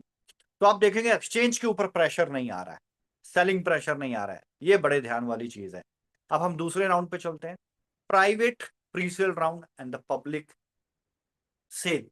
अब देखो यहां पर बड़े अच्छे से एक चीज दिखाई गई है, सबसे लेफ्ट साइड पे देखिए प्राइवेट राउंड, क्वार्टर बनाएंगे, first quarter, second quarter, third quarter, fourth quarter. तो 2024 चल रहा है, तो 2024 के अब हम अंतिम अक्टूबर है, नवंबर है, हाँ सॉरी सितंबर देन अक्टूबर, नवंबर, दिसंबर, तो नेक्स्ट क्वार्टर तो खत्म होने वाला है, क्योंकि हम थर्ड क्वार्टर के अंदर हम ऑलरेडी हैं। सो 2024 की अगर मैं बात करूं तो यहां पर नहीं है, लेकिन 2025 के सेकंड क्वार्टर में 5% टोकन रिलीज हो जाएंगे, अगले साल सेकंड क्वार्टर में 5% टोकन रिलीज हो जाएंगे। ये इतने कॉइन रिलीज हो जाएंगे जितना उसका इन्वेस्टमेंट होगा उससे ज्यादा वो प्रॉफिट बना लेगा। थर्ड क्वार्टर में देन 10% टोटली प्रॉफिट होगा उसका। फोर्थ क्वार्टर में अगेन 10% टोटली प्रॉफिट होगा। 2025 को अगर आप देखें, सीधा नीचे चलें ऊपर से नीचे की ओर, second quarter 5%, third quarter 10%, fourth quarter 10%, total देखें तो 2025 में उसको 25% कॉइन रिलीज हो जाएंगे। इसी तरह 2026 में देखेंगे, फर्स्ट क्वार्टर में 5%, सेकंड क्वार्टर में 3%, then 4%, then 3% and then 15, total 15% होगा। 2027 में इसी तरीके से चारों क्वार्टर्स का मिला के 20%, 2028 में 20%, 2029 में 20%। तो धीरे धीरे क्वाइन रिलीज हो रहे हैं, बट आपका इन्वेस्टमेंट अमाउंट हो सकता है आपके पहले सेकंड क्वार्टर में ही निकल जाएगा 5, उससे भी बड़ा प्रॉफिट आप बना पाएंगे। एंड प्री सेल के अंदर भी सेम इसी तरीके से किया गया है। सेकेंड क्वार्टर ऑफ 2025 के अंदर आपको 5% मिलेगा, थर्ड क्वार्टर में 10%, फोर्थ क्वार्टर में 20%। तो जिसका भी पार्टिसिपेशन पब्लिक सेल राउंड में होगा, थर्ड राउंड में होगा, वो 2025 के अंदर टोटल 35% लेगा, राइट। और इसी तरीके से 2026 में 12.5%, देन 2027 में 15%, देन 2028 में 15%, 2029 में 20%। इस तरीके से ये सारे राउंड्स को डिवाइड किया गया, इसकी सप्लाई को लिक्विडेट किया जाएगा, इस तरीके से सप्लाई दी जाएगी। अब अपने दिमाग पे जोर डाल के देखो, अगर इस तरीके से सप्लाई को आउट किया जाएगा तो कभी एक्सचेंज पे प्रेशर नहीं रहेगा। यूजर देखो, इन्वेस्टर क्या चाहता है, अगर मैंने कहीं पे इन्वेस्टमेंट किया तो उसकी मुझे बेस्ट वैल्यू मिले, एटलीस्ट प्रिंसिपल से बढ़ के मिले। तो अगर स्ट्रेटेजी बेस्ट होगी तो प्रिंसिपल से कई गुना बड़ा मिलेगा। आओ आगे समझते हैं कैसे मिलेगा। मैंने कहा ना, कैसे होगा, क्या होगा, इसके बीच की चीजों को ही तो आज समझना है हमें। यही वो मिस्टेक्स है जो बहुत से प्रोजेक्ट्स करते हैं और खत्म हो जाते हैं। वो डैडी कॉइन लाइक खत्म हो गया, बहुत बॉटम पे पहुंच गया। और ऐसी गलती हमसे भी एक बार हुई, हमने भी सीखा, एंड नाउ अब रिसर्च एंड डेवलपमेंट करके बहुत ही बेस्ट तरीके से आया। So dear friends, seed round 5 cent से, प्राइवेट राउंड 10 सेंट से, प्री सेल राउंड 20 सेंट से, पब्लिक सेल राउंड 40 सेंट से, and break even point analysis कितना 80 सेंट से ये एक्सचेंज के ऊपर आ सकता है। मैंने कहा ना, किसी भी राउंड में कॉइन मिल जाए, मेरी बात को ध्यान देना, मैंने पीछे एक मिस्टेक की है, कईयों ने पकड़ी होगी, कईयों ने नहीं पकड़ी होगी, यहां पर उस मिस्टेक को दुरुस्त कर रहा हूं। सीड राउंड 5 सेंट से था, प्राइवेट राउंड 10 सेंट से, pre sale round 20 cent and the public sale round 40 cent से, और एक्सचेंज के ऊपर आने की संभावना है 80 सेंट से। कुछ भी आ सकता है, ब्रेक इवन पॉइंट एनालिसिस होता है, कुछ भी हो सकता है। यू कैन अंडरस्टैंड क्या वैल्यू बनेगी, 10 सेंट, 20 सेंट, 40 सेंट। अब ये कितना बड़ा प्रॉफिटेबिलिटी, पहले 5%, जब क्वार्टर में इनको 5% रिलीज होगा, कितना बड़ा प्रॉफिट बना जाएंगे, समझे अब आप। हाँ, कितना बड़ा आउटपुट होगा।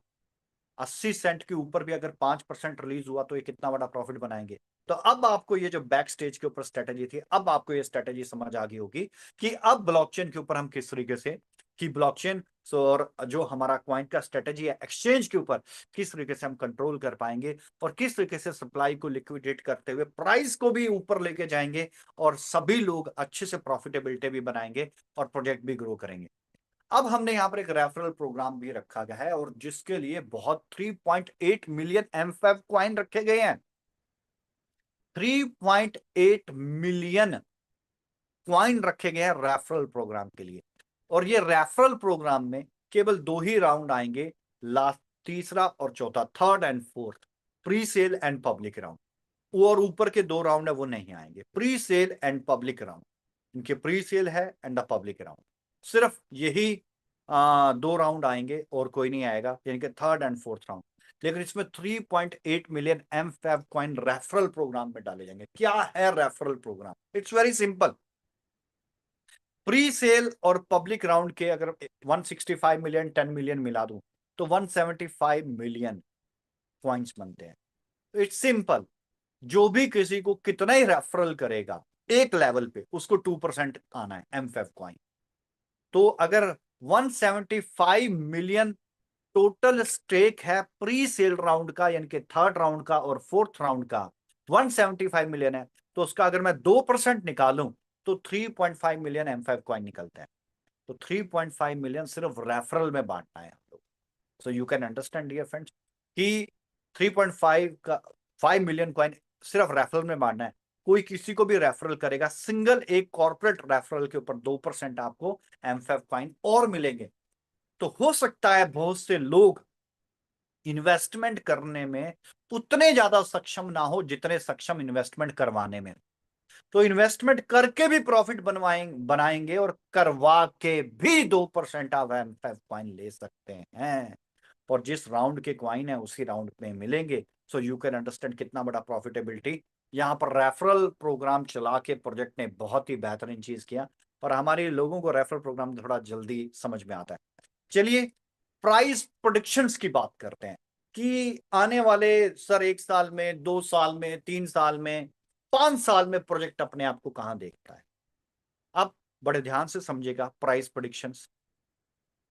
ओ यहां पर ये 2 स्लाइड्स थी मेरे पास जो आई डोंट नो किसी वजह से क्यों नहीं दिखाई दे रही, बट मैं आपको बताता हूं।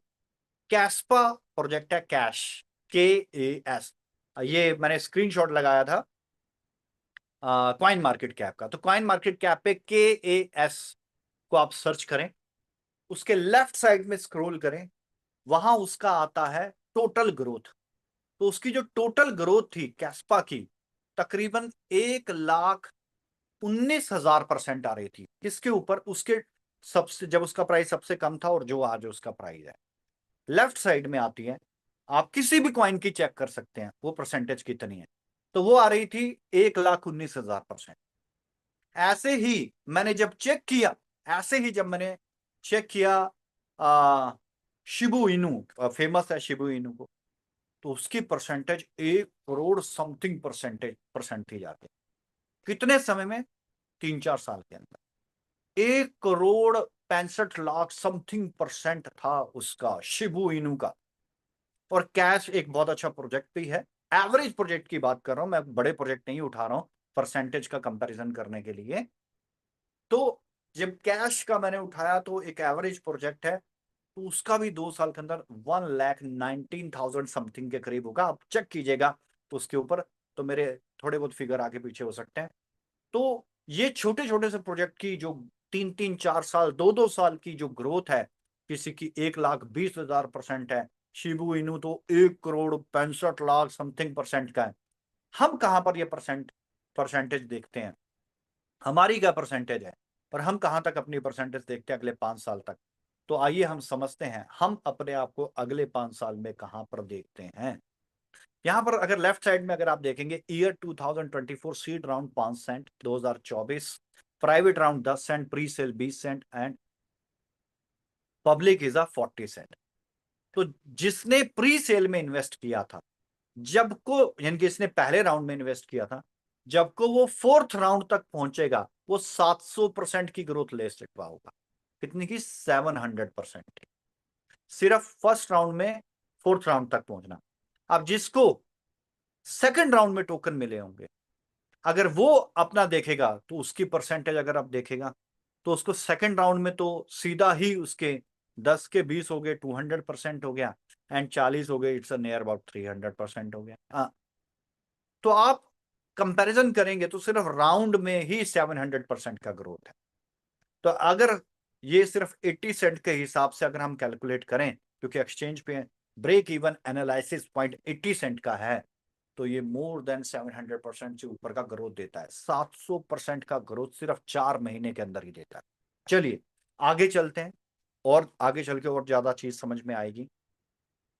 प्राइस प्रेडिक्शंस के अकॉर्डिंग अगर 2024 में सिर्फ इसका 40 सेंट से लास्ट प्राइस है एंड एक्सचेंज के ऊपर 80 सेंट आना है, लेकिन हम बात करते हैं कि अगर एक्सचेंज पे 2025 में ये $10 हो जाए, 2026 में ये $30 हो जाए प्राइस, 2027 में ये $50 तक पहुंचे, 2028 में 70 और 2029 में मात्र सिर्फ $100 को टच करे, 5 साल में 40 सेंट से शुरू होकर ये 2029 तक अगर $100 तक पहुंचे तो अगले 5 साल में क्या प्राइस प्रेडिक्शन बनता है? तो 2024 के क्वार्टर थर्ड में 300%, 2024 इनके चल रहा है, लास्ट क्वार्टर में 700%, अक्टूबर नवंबर दिसंबर, 2025 के फर्स्ट क्वार्टर से थर्ड क्वार्टर तक 900% का ग्रोथ, 2025 के क्वार्टर फोर तक 19,900% का ग्रोथ, यानी कि 2025 का जब एंड होगा तो ये प्रोजेक्ट 19,900% का ग्रोथ ले चुका होगा, जो आप बकायदा क्वाइन मार्केट कैप पे भी देख सकते हैं। 2026 में जब उसके फोर्थ क्वार्टर एंड होगा तो 5,99,900 सॉरी 59,900%, अप्रॉक्स 60,000% का ग्रोथ। 2027 में 99,900%, अप्रॉक्स 1,00,000%। 2028 में तकरीबन 1,39,900%, यानी कि 139,900%। एंड 2029 में इसकी ग्रोथ क्या होगी 5 साल के बाद?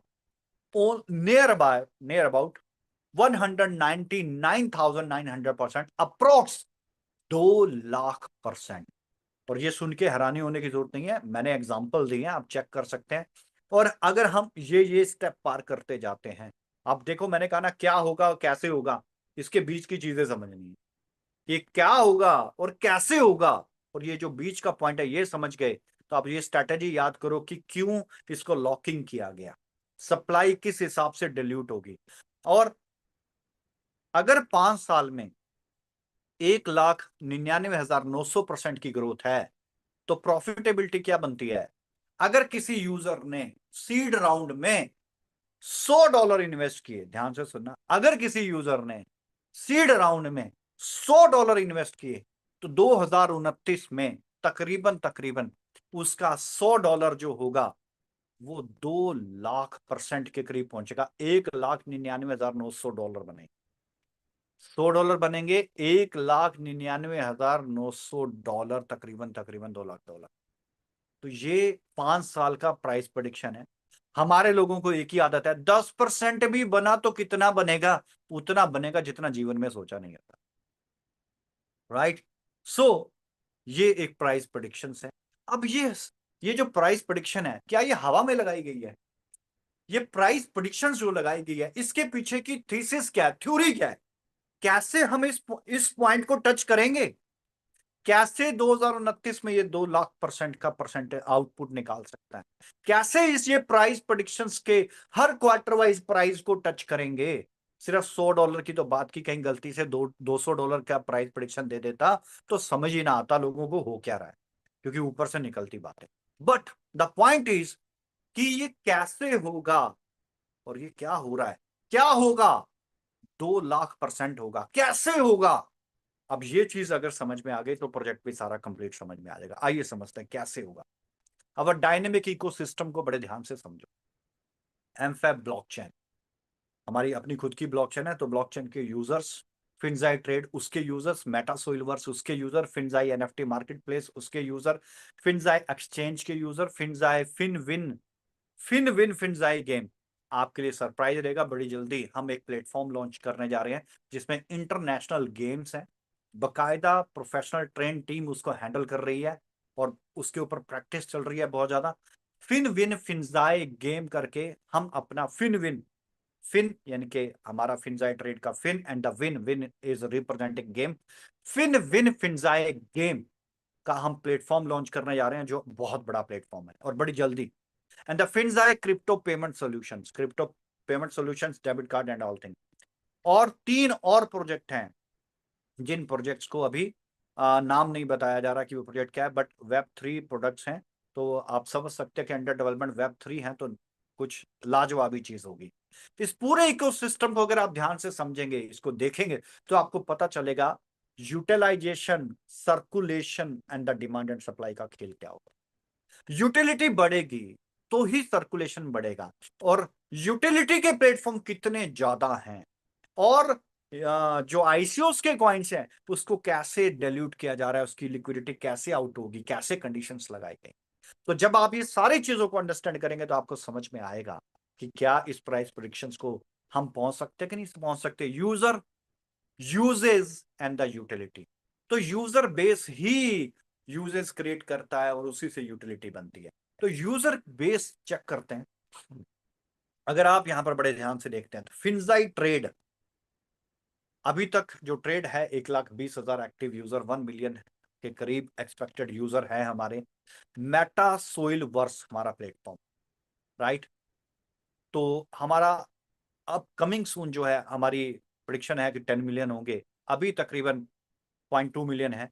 एमफैब ब्लॉकचेन अभी तो 0 है ब्लॉकचेन के ऊपर यूजर, बट 1 मिलियन के करीब क्योंकि अभी लॉन्च हुआ है system. MSV NFT market place 0.2 million, 5 million expectation है। फिनजाई कार्ड पेमेंट्स, फिनजाई क्रिप्टो एक्सचेंज, फिनविन गेमिंग प्लेटफॉर्म। देखो, gaming platform, exchange, payments, market place, blockchain, metaverse, the soil verse के पास ऑलरेडी कितने हैं? तकरीबन 1.5 मिलियन से ज्यादा है। यू कैन अंडरस्टैंड कि 15 लाख से ज्यादा यूजर तो अभी हमारे पास है। और अगर कल ये अनाउंस कर दिया जाए, आने वाले कल में ये अनाउंस कर दिया जाए कि कल से फिनजाई द सोइल वर्स में हर ट्रांजेक्शन एमफैब कॉइन से होगी, तो 15 लाख यूजर अगर एक ट्रांजेक्शन भी करते हैं तो एक दिन में 15 लाख ट्रांजेक्शन होती है। और ट्रांजेक्शन एक दूसरे को हम ट्रांजेक्शन सेंड भी करते हैं, सेंड एंड रिसीव भी करते हैं, इनके ट्रांसफर्स भी करते हैं, और विड्रॉल्स के लिए भी करते हैं, अकाउंट पेमेंट के लिए भी करते हैं। तो एक यूजर जब आता है तो सबसे पहले वो कॉइन्स यानी कि फंड्स लेता है, फिर वो इन्वेस्ट करता है 2 ट्रांजेक्शन, उसके बाद वो विड्रॉल लेता है 3 ट्रांजेक्शन। तो हर यूजर ना चाहकर भी करता है और हर महीने डिविडेंड की भी ट्रांजेक्शन करता है। तो हर यूजर, मैं एक बात करूं कि 36 मंथ का प्लान चल रहा है या 20 मंथ्स का प्लान चल रहा है, 24 मंथ्स का प्लान चल रहा है, या अभी फ्लैक्सी प्लान आ गया मार्केट के अंदर। फ्लैक्सी प्लान में मान लेते हैं कि 20 महीने आपको रिटर्न आते हैं, 20 महीने में आप 200% करते हो या 15 महीने में 200% करते हो।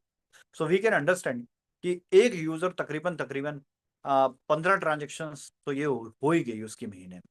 तो आज 15 लाख एक्टिव यूजर है, मैं 10 लाख भी मान लूं, और अगर सिर्फ एक यूजर 4 ट्रांजेक्शन भी करता है, 40 लाख ट्रांजेक्शन होती हैं। आप जाके चेक करो पॉलीगन मैट्रिक का टोटल ट्रांजेक्शन कितना, आपको समझ आ जाएगा मैं क्या बात कर रहा हूँ। सिर्फ मैं एक प्रोडक्ट की बात कर रहा हूँ, 2 सोइलवर्स की, अभी तो मेटा सोइलवर्स भी है, ब्लॉकचेन की ट्रांजेक्शन है, एनएफटी मार्केट प्लेस की है, फिनजैक क्रिप्टो पेमेंट्स की है, फिनजैक क्रिप्टो एक्सचेंज की है जो आ रही है, और फिनविन गेम की है। यू कैन अंडरस्टैंड कि हम वर्ल्ड का सबसे बड़ा फाइनेंशियल इकोसिस्टम और सबसे बड़े यूजर बेस के साथ मार्केट को देंगे, और ये आपकी आंखों के सामने विद स्ट्रेटेजी होगा। क्या होगा और कैसे होगा, बस यही समझते हैं। अगर मैं थोड़ी सी आगे चलता हूं तो आपको और सारी चीजें समझ में आएंगी। फिनजाई ट्रेड करंट यूजर तकरीबन 1,20,000, एक्सपेक्टेड है 10 लाख, ज्यादा नहीं, सिर्फ हम इसी ईयर एंड की बात कर रहे हैं। की फीचर है स्वैप फ्री अकाउंट है, no commission, raw spread, IB structures है, मल्टीपल पेमेंट मोड है, अडेप्टिव विड्रॉल्स है, सेग्रीगेटेड अकाउंट्स है, फ्री ट्रेडिंग सिग्नल्स हैं, इंडिकेशंस है, कस्टमर सर्विस है, हाँ, एंड सपोर्ट है, रेगुलेशन सिक्योरिटी है, इनबिल्ट एक्सचेंज ऑप्शंस है। तो there is a lots of meta soilverse current user 200K यानी कि 2 लाख यूजर हैं। करंट यूजर मेटा सोइलवर्स पे कितने हैं? 2 लाख यूजर हैं, राइट। ध्यान से देखिए, प्राइम प्लाजा है, मेट्रा है, 50 बिजनेस जोन है, 5 लाख फिनाइट लैंड यानी कि 500,000 पार्सल्स हैं, सब्सटेंशियल एनर्जी है, ट्रांसफॉर्मेटिव स्पेस है, massive virtual world, dynamic ecosystem, global networking, collaborative spaces है, स्मार्ट इंफ्रास्ट्रक्चर है। एक्सपेक्टेड है 10 मिलियन, बट अभी कितना है? 2 लाख के करीब है। अब मैं ये 2 लाख कह रहा हूं, आपको कैसे पता ये 2 लाख है कि नहीं है? ये भी सब आपको अगली स्लाइड्स में पता चल जाएगा, और आप भी चेक कर सकते हैं कितना यूजर है कितना नहीं है। हाँ, मेटा सोइलवर्स का NFT market place current user in the same similar, क्योंकि meta soilverse and the NFT market place is same, तो यूजर वही सेम है, 2 lakh the expected is 1 million. Exchange launching coming soon. वैसे तो हमने सबको एक्सचेंज के लिए कहा था कि हम नवंबर में एक्सचेंज देंगे, बट किसी को यहां पर कोई क्वेश्चन मार्क नहीं होना चाहिए कि नवंबर का दिसंबर तो नहीं कर देंगे, जनवरी तो नहीं कर देंगे। सॉरी, हम एक्सचेंज सितंबर एंड और अक्टूबर के बीच में ही दे देंगे आप, ताकि आप रजिस्ट्रेशन लॉगिन कर सकें और एक्सचेंज फंक्शनल होगी, आप अपनी केवाईसी कंप्लीट कर सकें, क्योंकि एक्सचेंज है तो केवाईसी 100% होगी। और सबसे बड़ी चीज, इसके बाद जब आप केवाईसी कंप्लीट करें तो जो मेजर करेंसीज है उसमें आप ट्रेडिंग भी स्टार्ट कर सकें, ताकि जब नवंबर कहा था, नवंबर से पहले ही आपकी एक्सचेंज फुली फंक्शनली आपको मिलेगी, फुली फंक्शनल आपको। सिर्फ फिर नवंबर क्या है, नवंबर में हम अपने एमफेव कॉइन को एक्सचेंज पे लिस्ट करेंगे और उस लिस्ट के बाद आपके बाकी के प्रोसेस स्टार्ट होंगे, चाहे वो मैच्योरिटी से रिलेटेड है, चाहे वो पार्सल से रिलेटेड है, चाहे पार्सल्स की एनएफटी से रिलेटेड है। राइट, आगे चलता हूं। फिनजाई क्रिप्टो बैंकिंग, ये भी हमारा एक कमिंग सून प्रोजेक्ट है। ऑन रैंप सर्विसेज है, off ramp services, virtual cards, physical cards. सबसे बड़ी चीज होती है IBAN नंबर एलोकेट करना, international banking account number allocate करना। तो जो फिनजाई का क्रिप्टो बैंकिंग है, ये क्रिप्टो प्लस बैंकिंग, इनका क्रिप्टो बैंकिंग है प्लस IBAN नंबर, यानी कि आपका फिएट प्लस क्रिप्टो का कॉम्बिनेशन होगा, जो कि अपने आप में बहुत बेमिसाल होगा। करंट यूजर अभी कोई नहीं है, बट एक्सपेक्टेड 1 मिलियन है। जब आएगा तो आपको पता ही है कि सबको पैसा इंटरनेशनल बैंक्स में भी रखना होता है, और आपके पास इंटरनेशनल बैंक होगा, आपका खुद का फिनजाई ट्रेड के नाम से, सॉरी फिनजाई क्रिप्टो बैंकिंग के नाम से, तो आपके पास क्रिप्टो है, आप उसको फिएट कन्वर्ट कर सकते हो, फिएट है तो आप उसको क्रिप्टो में कन्वर्ट कर सकते हो। एंड आप मेरा इशारा समझ ही रहे हो। एमफैब ब्लॉकचेन, क्योंकि ब्लॉकचेन अभी लॉन्च किया है तो अभी यूजर्स नहीं है, बट बहुत ज्यादा इसके अंदर फंक्शन है। एक्सपेक्टेड यूजर 1 मिलियन, इससे ऊपर भी जा सकता है। फिनविन, ये एक बहुत ही जबरदस्त प्लेटफॉर्म है। तो फिनविन की अभी करंट यूजर नहीं है, 10 मेंशन के लिए बहुत इंपॉर्टेंट रोल रखती है। और अभी ये जितनी बातें मैंने बोली हैं अभी आपके साथ प्रोजेक्ट्स को लेके, जो हमने कम्युनिटी बिल्डअप की बात की है, ये अब आपको क्लियर हो जाएगी। नेक्स्ट स्लाइड के ऊपर ये है एमफैब की वेबसाइट्स का गूगल एनालिटिक्स रिपोर्ट, जो कि आप ऐसी बहुत सी वेबसाइट्स हैं जो एनालिटिकल रिपोर्ट प्रोवाइड करती हैं, जिसके अंदर आपको साफ साफ समझ में आएगा कि हमारे एक्टिव यूजर कितने हैं, न्यूज यूजर्स कितने हैं, 1.8 के हैं, डायरेक्ट 2 के हैं। तो अगर हमने 200,000 बोला तो हमने हवा में बात नहीं की। हमारी वेबसाइट्स के ऊपर ये ट्रैफिक है और कंट्री वाइज ट्रैफिक है, किस कंट्री से कितना ट्रैफिक आ रहा है, तो सारी रिपोर्ट जो है ये कई वेबसाइट्स प्रोवाइड करती हैं। हिपस्टैट इनमें से एक है, आप उसका इस्तेमाल कर सकते हैं। एमएसवी की वेबसाइट है, current user and the total user कितना 4.6 के करीब चल रहा है, 4.9 के इंडिया से है, यूनाइटेड स्टेट से, इटली से यूजर्स हैं, यूएई से है, कनाडा, फिलीपींस, जर्मनी। तो ये काफी अच्छी रिपोर्ट है। ये कंट्री वाइज यहाँ पर रिपोर्ट बताएगी किस कंट्री से कितना यूजर एंगेजमेंट आ रहा है। तो अगर आपको कोई वहां पर डेटा बताया जा रहा है तो वो हवा में नहीं है, वो डेटा, वो सारा डेटा एनालिटिकल रिपोर्ट्स हैं जो कि कई वेबसाइट प्रोवाइड करती है। आप वहां पर जाके वेबसाइट डालेंगे तो आपको पता चल जाएगा यूजर एंगेजमेंट कितना है, डेली एक्टिव यूजर कितना है, करंट यूजर कितना है, मंथली यूजर कितना है, और टोटल एंगेजमेंट कितना है। तो हवा में कुछ भी नहीं है, कोई भी चीज आर्टिफिशियल नहीं है, या ये नहीं है कि विजनरी बात कर दी कि इतना होगा। हाँ, ये जरूर कहा आज इतना है कल इतना होगा, ये तो सबकी एक एक्सपेक्टेशंस होती हैं, तभी विजन बनता है। एंड एनालिटिक ट्रेडिंग प्लेटफॉर्म्स की मैं बात करूं तो जिसके पास अभी तक सब 2023 में 33.4 मिलियन यूजर है, तो 15 मिलियन यूजर, तो 1.5 मिलियन यूजर अभी हमारे पास तो सिर्फ टीएसवी के अंदर है। सो एक्सपेक्टेड हमारा है कि तकरीबन सारे यूजर बेस की रिकॉर्ड को हम ब्रेक करें। कुछ यहाँ पर कंपटीटर्स एनालिसिस इकोसिस्टम है। सबसे ऊपर देखिए इकोसिस्टम, देन फिनजाई group, OKX exchange, Binance exchange, Coinbase exchange and Solana exchange यहाँ पर आपके सामने है। Sorry, Solana project. So blockchain की बात करूं, यहाँ पर ये सारी चीजें बताई गई हैं किसके पास क्या क्या है। ब्लॉकचेन की बात करूं, फिनजाई ग्रुप के पास भी है, OKX के पास भी है, बाइनास के पास भी है, कॉइन बाइस के पास भी है, और सोलाना के पास भी ब्लॉकचेन है। मैंने गलती से एक्सचेंज कह दिया था, बट ब्लॉकचेन है। फॉरेक्स ट्रेडिंग की बात करें तो फिनजाई ग्रुप के पास है, ना OKX के पास है, ना बाइनास के पास है, ना कॉइन बेस के पास है, ना सोलाना के पास है। मेटावर्स की बात करूं तो सिर्फ फिनजाई ग्रुप के पास है, ना OKX के पास है, ना बाइनास के पास है, ना कॉइन बेस के पास है, ना ही सोलाना ग्रुप के पास है। एनएफटी मार्केट प्लेस की बात करूं तो सिर्फ कॉइन बेस के पास नहीं है, बाकी सबके पास है। क्रिप्टो एक्सचेंज की बात करूं तो सिर्फ सोलाना के पास नहीं है, OKX के पास, बाइनांस के पास, क्योंकि ये तो जाने एक्सचेंज करके जाने जाते हैं। क्रिप्टो पेमेंट्स की बात करें तो सिर्फ OKX के पास नहीं है, अदरवाइज बाइनांस के पास भी है, कॉइनबेस के पास भी है, और सोलाना के पास भी है, और फिंजाई ग्रुप के पास भी है। तो आप देखें कि बहुत सी इतनी बड़ी बड़ी एक्सचेंजेस, ब्लॉकचेन्स जो सिर्फ एक प्रोडक्ट के ऊपर टॉप पे है।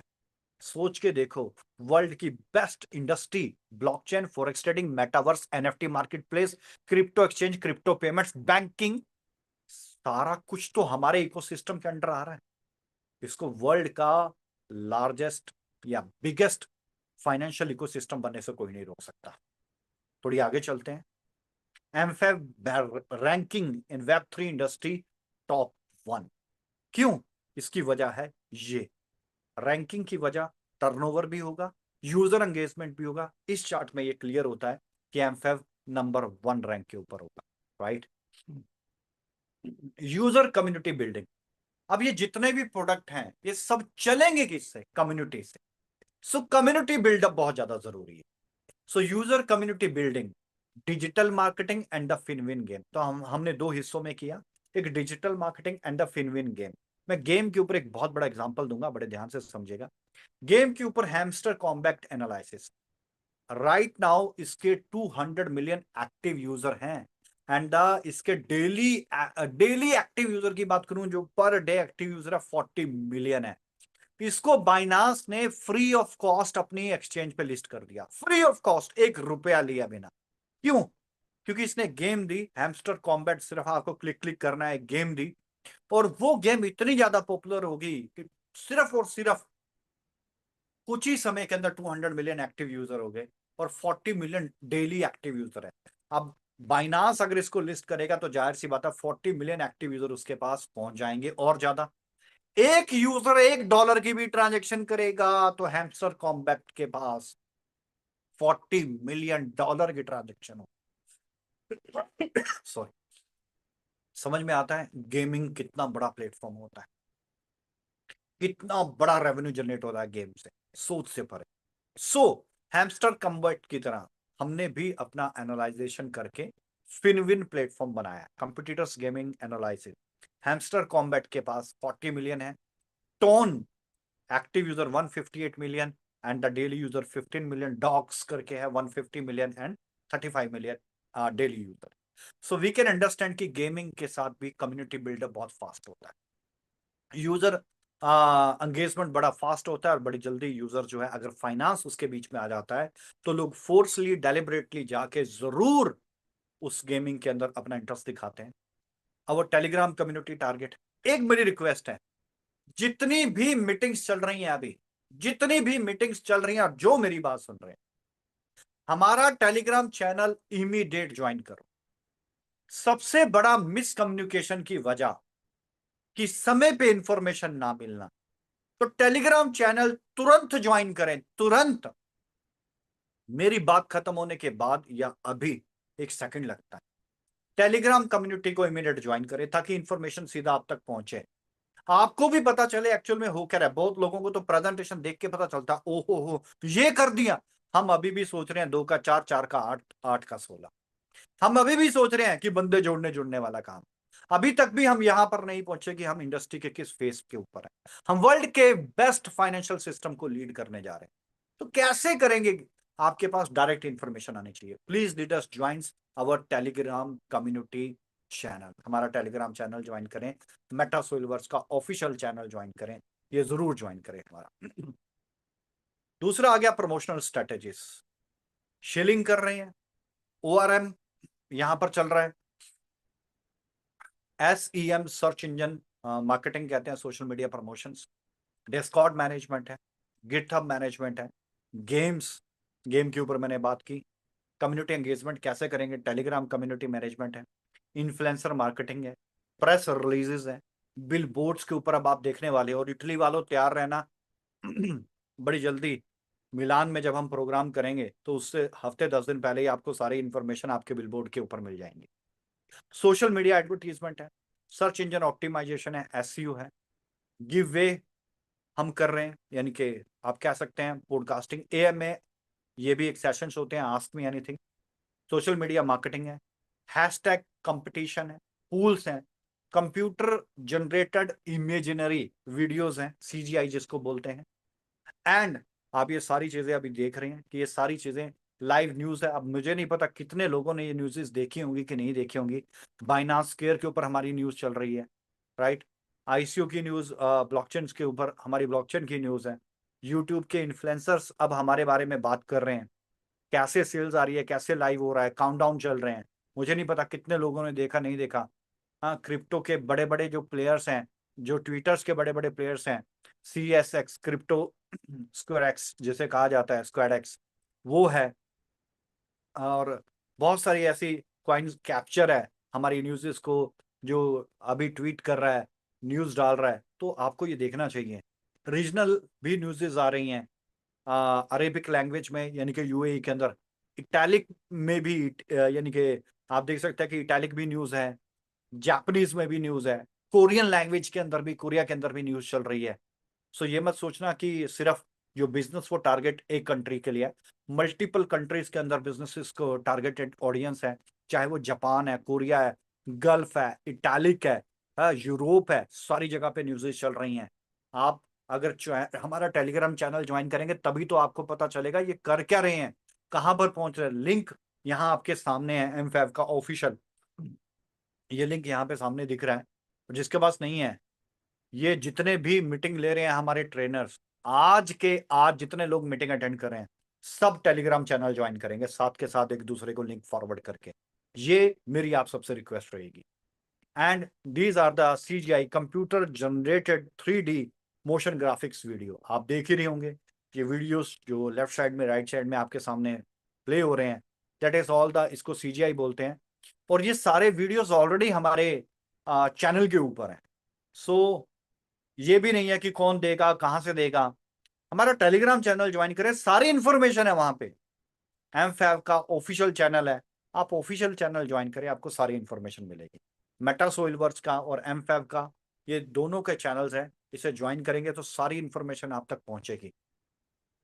और ये सारी न्यूज़ेस ऑलरेडी मार्केट में बहुत बेहतरीन तरीके से सर्कुलेट हो रही है, मल्टीपल लैंग्वेजेस के अंदर हो रही है, गल्फ के अंदर हो रही है, इटली में हो रही है, कोरिया में हो रही है, जापान में हो रही है, हाँ दुबई के अंदर है, इंडिया के अंदर है। सो यू मस्ट वॉच, तभी तो आपको पता चलेगा कितना बड़ा मार्केटिंग चल रहा है, कितने बड़े लेवल के ऊपर हमारा सिस्टम रन हो रहा है। क्या होगा, कैसे होगा, कैसे होगा, वही बता रहा हूं कैसे होगा। ये वो स्ट्रेटेजी है डियर फ्रेंड, जिस स्ट्रेटेजी को फॉलो करके जो प्रोजेक्ट आज टॉप पे दिखते हैं, ये वो स्ट्रेटेजी है। और जो उन्होंने अपनी स्ट्रेटेजी में कमियां छोड़ दी थी, वो सारी स्ट्रेटेजीज की कमियों को हम अपनी पावर बना के यूटिलाइज कर रहे हैं, यानी कि उनकी कमियों को भी हम अपनी पावर्स में कन्वर्ट करके आज हम मार्केट को दे रहे हैं।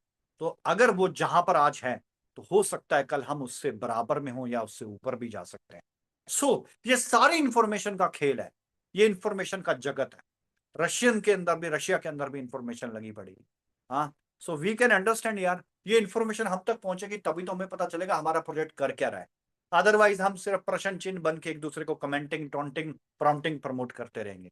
देखो तो सही प्रोजेक्ट कर क्या रहा है, वर्ल्ड के किस किस कोने में इंफॉर्मेशन पहुंचा रहा है, और कहां कहां से हमारा यूजर एंगेजमेंट हो रहा है, किस किस कंट्री से, India, South Korea, Singapore, China, Australia, Turkey, UAE, Japan, Europe, 26 countries हैं, Canada, Italy, France, Russia, UK, US। So targeted audience बढ़ता जा रहा है। ऐसा ना हो आप देखते रह जाएं, प्रोजेक्ट ग्रो कर जाए और आपके हाथ में किंतु परंतु कर लिया होता तो ये होता और वो होता और ताही रह जाता। So dear friends, build, earn and grow together. हम चाहते हैं साथ मिलके बिल्ड करते हैं, साथ मिलके कमाते हैं और साथ मिलके ग्रो करते हैं। So this one is my presentation dear friends, thank you so much everyone for being here. और बहुत ज्यादा सरप्राइजेस, बहुत सारी, अभी बहुत सारी ऐसी चीजें हैं जो बच गई हैं, ऐसी लॉन्चिंग है जो अभी तक आपके साथ शेयर भी नहीं हुई। तो मैंने बात की थी 2 इवेंट्स की। दुबई के अंदर जो इवेंट है, ये मान के चलें 14 या 15 तारीख के करीब दुबई में इवेंट होगा। तो क्लोजिंग आ रही है, तो क्लोजिंग सभी अपने अकॉर्डिंग 10 या 12 तारीख की मान के समझे कि इस बार की क्लोजिंग 15 की नहीं है, इस बार की क्लोजिंग 12 की है। एग्जैक्ट डेट जो है पोर्टल साइट बुक होने के बाद कल रिलीज हो जाएगी, मैं ग्रुप में डाल दूंगा। कॉर्पोरेट इंफॉर्मेशन का मेरा पर्सनल ग्रुप है, उसको भी आप ज्वाइन कर सकते हो, ताकि आपको ऐसी इंफॉर्मेशन भी मिले कब इवेंट हो रहा है, कब मीटिंग हो रही है, कब मिस्टर लॉगिन आ रहा है, कब क्या आ रहा है। क्योंकि कुछ जो आपकी ऑफिशियल इंफॉर्मेशन है वो एमफैफ ग्रुप से ले सकते हैं, वो मेटा सोइलवर्स के टेलीग्राम ग्रुप से ले सकते हैं।